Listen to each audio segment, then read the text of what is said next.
নমস্কার। বলতে চাই আঙিনায় আপনাকে স্বাগতম। আশা করি আপনি ভালো আছেন। যেহেতু আমি বলতে চাই তাই আমি বলছি, আপনিও তেমন শুনতে চাইলেই শুনবেন। চলুন আজকের কথায় আসি। আজ একটা কথা বলতে চাই আজ আমি বলতে চাই চাপ প্রসঙ্গে। চাপ নিলেই চাপ বাড়ে, আর এই চাপ ভাগ করে নিলে হালকা হয়। আমরা প্রায়ই বলি ভালো আছি, আসলে সত্যি কি তাই?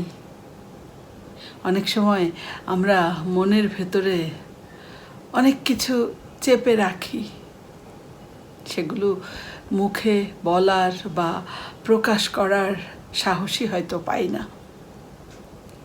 প্রতিনিয়ত ভেতরে আমাদের জমা হতে থাকে রাগ, ভয়, ক্ষোভ, ব্যর্থতা, দুঃখ, হীনমন্যতা, এমন বহু ধরনের নেতিবাচক দিক যেগুলো আমাদের ভেতরে চেপে বসে থাকে। এবং এই এই যে চাপ, এই চাপগুলোকে আমরা একা একা পুষে রাখি। ভাবি বললে যদি অন্যেরা আমাকে দুর্বল ভাবে, কিন্তু আপনি বিশ্বাস করুন, এই যে শেয়ার করা বা চাপ ভাগ করা, এটা কখনোই দুর্বলতা নয়। এটা মনের এক ধরনের যত্ন। আপনি মনটার যত্ন নিচ্ছেন। চাপ একা একা বয়ে বেড়ানো খুবই মনের পক্ষে ক্ষতিকর একটা দিক।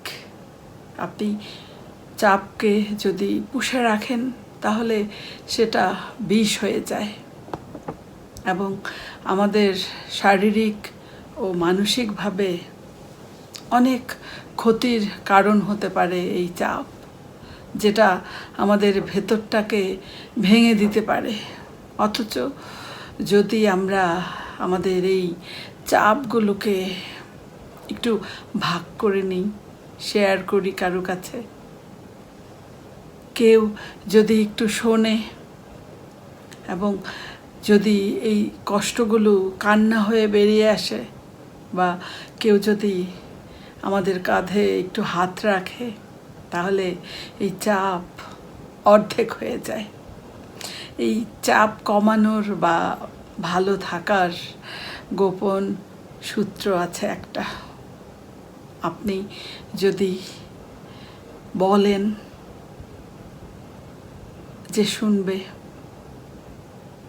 অর্থাৎ আপনি যাকে ভরসাযোগ্য মনে করবেন সেই মানুষটাকে আপনি যদি বলেন, সে যদি শোনে আপনার কথা, সে আপনাকে বদলাতে চাইবে না, শুধু শুনবে চুপ করে, মন দিয়ে। এবং আপনি যদি একজন শ্রোতা হন, তাহলে আপনি আপনার সেই মানুষটি যে আপনার সাথে ভাগ করতে চাইছে তার চাপ, আপনি তাকে বলুন, আমি শুনছি, তুমি বলো।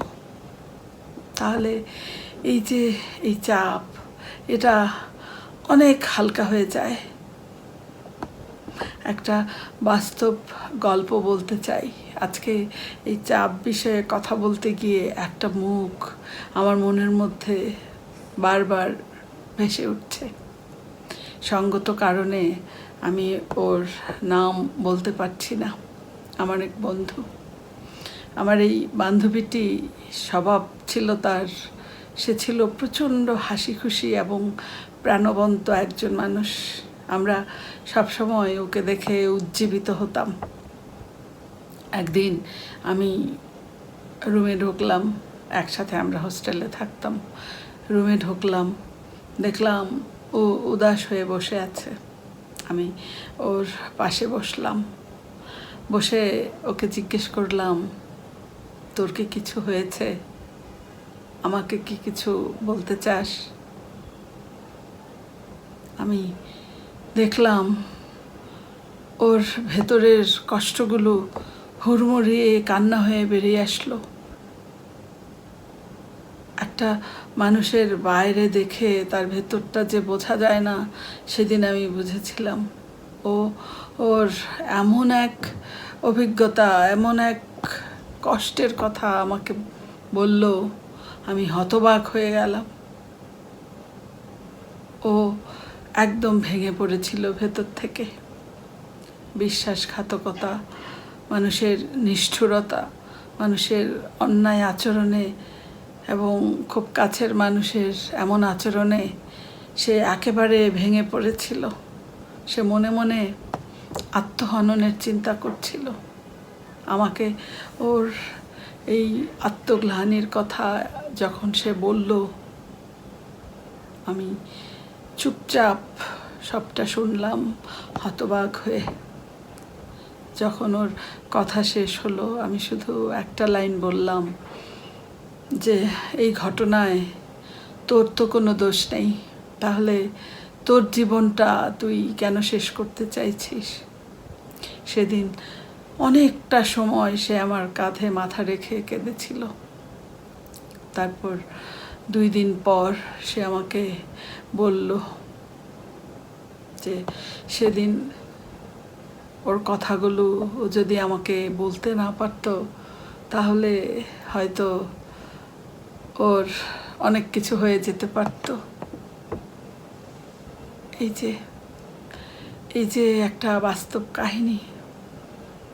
আমরা এই বাস্তব কাহিনী থেকে যেটা বুঝলাম যে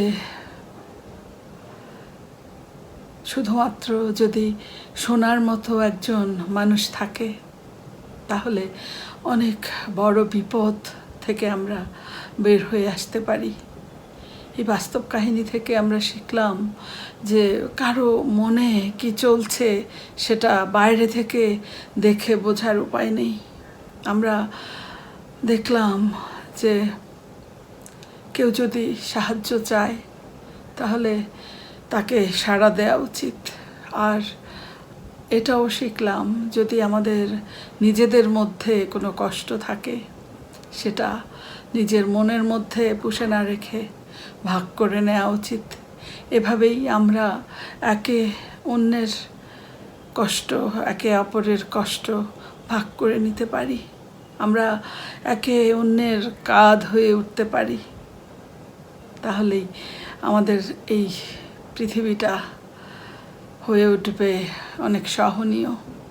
আমাদের বুকের ভেতরের এই চাপা দুঃখ কষ্টগুলো হালকা হয়ে উঠবে।